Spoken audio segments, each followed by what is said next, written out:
going on, everybody, and welcome back to the channel. Now today we've got another IPL review. Of course, we've got the 17th match of the IPL season. It was a doubleheader last night, and I just have to mention that yes, I did miss the Gujarat Titans versus Punjab Kings.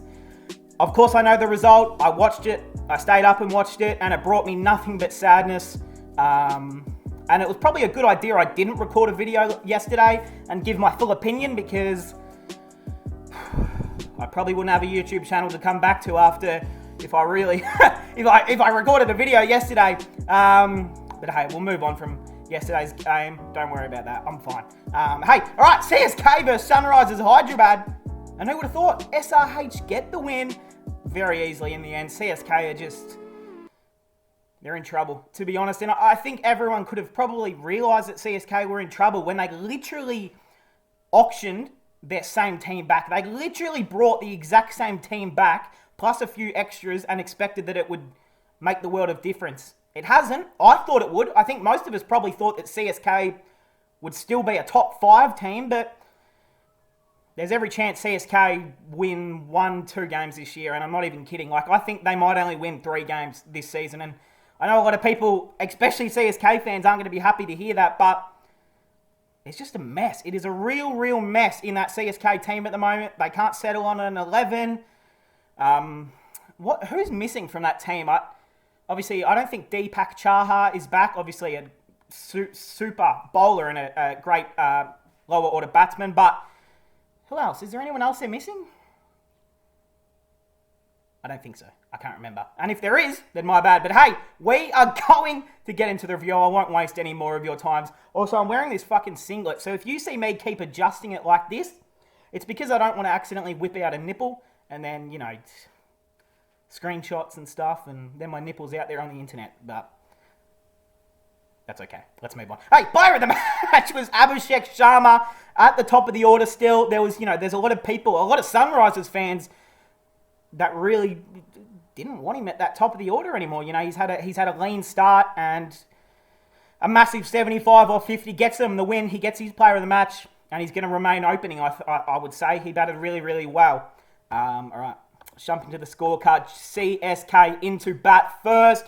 Robin Udapau and Ruturaj Gaikwad, that opening partnership, and yeah, it's just not going well for the openers at the moment for CSK. Ruturaj Gaikwad, the former Orange Cap winner, he just can't get going. Natarajan, though, bowled a beautiful delivery to get him out, but I'm worried. I'm actually worried for Gaikwad. I came into this season expecting that Gaikwad would bring his old form, like his form from last season, and he would dominate this year, but it's early struggles here for Ruturaj, but of course, it's only early in the season. If he comes out next game and belts a quick 75 off 45, then there's no dramas at all. But he's definitely going to have to find some form in these next coming games, because CSK, they're not going to want to have too many more losses after this one, especially against a team that I don't think anyone really expected to win more than 1 game. So they've got a lot of thinking to do, this CSK team. Moeen Ali, he was all class at number 3, 48 off 35. Ambati Rayudu at number 4, 27 off 27. Shivam Dubey gone for 3. Jadeja gone for 23. It just wasn't a great game for CSK. I'm not even going to, beat around the bush. I'm going to give my honest opinions, and this CSK team is not good. Like, if they can't get one of Rayudu or Udapau or Gaikwad going, they're in trouble, because Jadeja bats so far down the order, and so does Dhoni. Like, I don't understand why they don't just, like, why Jadeja wouldn't just bring himself in at number 4 or number 5. I know it's not his normal position, but when you're one of the best strikers in the world, and you can take over a game in literally an over, and your team is in trouble, I think he should have just thrown himself out there and gone out there and tried to hit boundaries, but left it too late, faced 15 balls, and that's just not enough for your best player. Your best player, your best batsman, in my opinion, he's probably the best batsman on this team. Or actually, that's not true, because Gaikwad did win an Orange Cap, and Dhoni is a superstar, but he bats lower. Right, Moeen Ali is still, I don't know who the best batsman, but Jadeja would be the best player on this team, hands down. So It wouldn't surprise me if we see him bump himself up the order a little bit. Even Dhoni, for that matter. I know he's a number 7. I know this is where he's comfortable. I know he's an amazing finisher. But when you're opening the batting and you're batting first, I don't know why you don't just bump Dhoni up a spot or two. Just let him up a spot or two and say, hey, Big Dhoni, you want to go out there and hit some boundaries, have some fun? I'm sure he'd love it, the big fella. And it would get the fans going. It would get the crowd going. But I do understand that is his position, so it is fair enough. DJ Bravo not out for 8, and Chris Jordan not out for 6. All right, into the bowlers, the SRH bowlers. Bowled really well to keep CSK under 160. Bhuvaneshwar Kumar, bowled okay. 1 for 36 off 4. Marco Jansen gets his Sunrisers Hyderabad debut. I thought he bowled really, really well. Plenty of pace, plenty of bounce. I mean, I don't even know how old he is. I think he would be anywhere from 21 to 25 is my guess. But South Africa has got a good one here in all 3 formats. So, yeah, he's going to be the future Purple Cap winner. Not this year, but there will be a year where Jansen takes 25 plus wickets. It just wouldn't surprise me. Sundar, though, took 2 for 21 off 4. Natarajan, 2 for 30 off 4. Bowled really, really well. Umran Malik, he started super well, had a few drop catches off his bowling.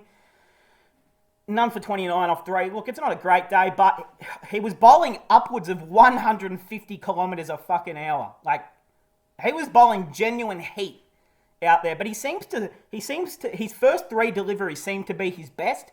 And then the next 3 balls just seem to be short and just fucking pies at the end of the day that get put away. So, if Umran Malik can just work on that consistency, that lining length, he's going to be a gun. There's no doubt about it. Aiden Markram, 1 for 8 off 1.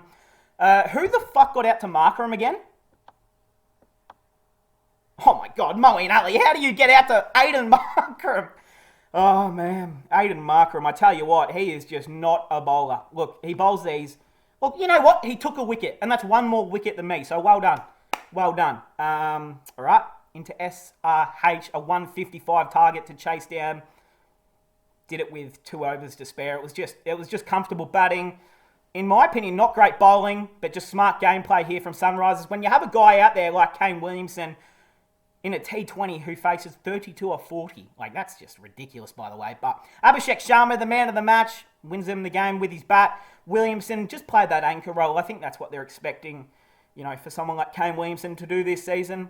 Rahul Tripathi in at 3, 39 not out of 15. Nicholas Pooran, 5 not out of 2. Just a comfortable run chase in the end for SRH. The CSK bowlers, Chowdhury, 1 for 30 off 4. Thik Shana, none for 31 off 4. CJ, none for 34 off 3. Jadeja, none for 21 off 3. Moeen Ali, none for 10 off 1. And Dijit Bravo, 1 for 29 off 2.4. So, hey, let's go to the table. Let's go to the table, and we'll have a look-see at where every team is. So, after this video, I'm about to do my RCB match review against Mumbai. So, yes. All right, Kolkata still at first. Gujarat, they're 3-0. Fair enough. RCB moves up to 3rd. LSG, Rajasthan, Punjab, we're 6th. We're 6th. No, we're going to have to be better than that. I'm sorry, guys. Delhi Capitals 7th. Sunrisers Hyderabad at 8th. And let this sink into your brain right now. Mumbai Indians are 9th. CSK are 10th. Oh my God, I did not see this shit coming. Like, is this a surprise to anyone else, or did everyone else think this would happen? Because I tell you what, I did not predict this at all.